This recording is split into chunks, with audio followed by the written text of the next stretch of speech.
Well, let's head back now to the unrest in Iraq. The country's stepping up its response to mass protests across the country. That protest includes an attack on an Iranian embassy. Well, last week, a trove of secret reports and cables from Iran's spy agency were published by the Intercept and the New York Times, shedding light on Tehran's vast influence in Iraq.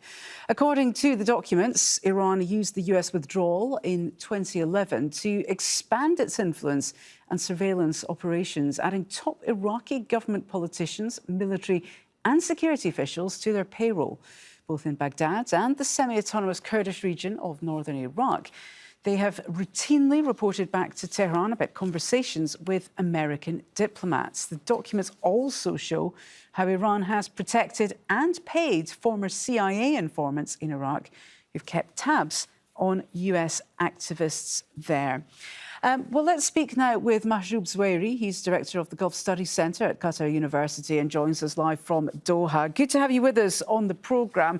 Let's turn to the protests first of all and the escalation in the violence.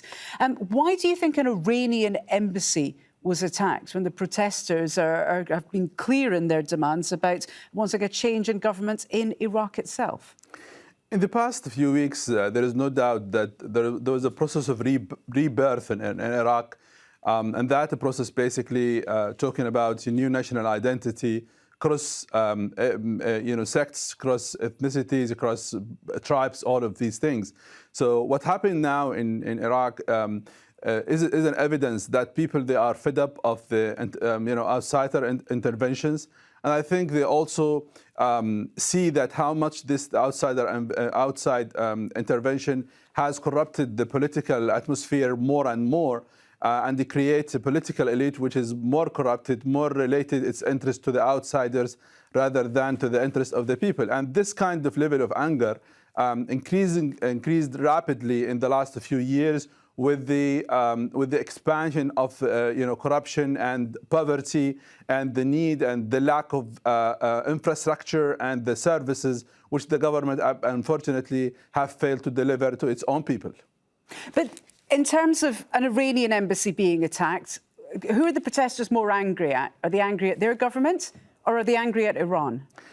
I think both, because simply it's very interesting to see this happens to the Iraqi consulate. Iranians usually they have this is tradition to attack embassies and consulates. We witnessed that in the last 40 years. Now this time Iranian consulates being targeted. I think what's interesting, those demonstrators, they are against both. They are against the Iraqi government because their assumption that this government is very weak, is actually rely on outsiders, and more important, they are upset of the Iranian intervention in all business in Iraq, and they see that this kind of intervention is not helping Iraqis. It's actually create or contribute to see Iraq as a failed state, and that basically bring more anger within the Iraqi society.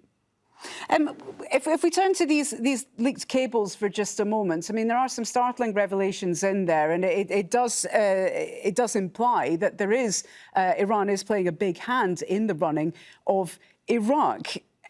If this would turn out to be the case, I mean, how do you see the Iraqi government quieting down the protesters? How do you see them making efforts to tamp down these protests? Because those revelations are likely to anger people more rather than less, surely.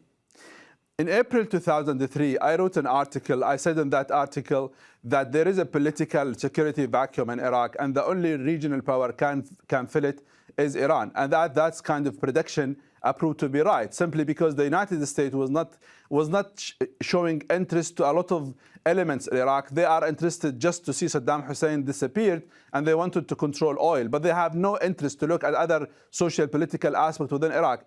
Iran actually worked quickly to fill that vacuum, and since that 2003, they worked hardly to intervene in different elements within Iraqi society. They work with Sunnis, with Shia, with Kurds, with different groups, with the Christians, because they wanted to dominate, they want to control the political scene.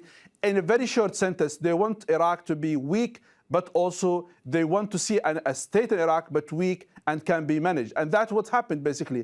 Even they have no interest to see a strong, religious circle in Iraq. Even and that was basically helped them to maintain Qom and Mashhad as the center for Shia clinic in the world. So basically, it was obvious that Iranians have a clear a plan how things should be done in Iraq. And I think the role of the United States, let's not forget, 2005, the United States pushed to have a negotiation about security of Iraq with the United States, with the absence of the Iraqi government. So basically, even the Americans promoted the role of Iran because they wanted that role, and their assumption was if Iranian intervene, maybe Al-Qaeda will be less, influential. So there were a lot of miscalculations. Americans was actually playing a big role in this. Mahjoob Zweiri, good to have your thoughts on the programme. Thank you very much indeed for joining us live on The User.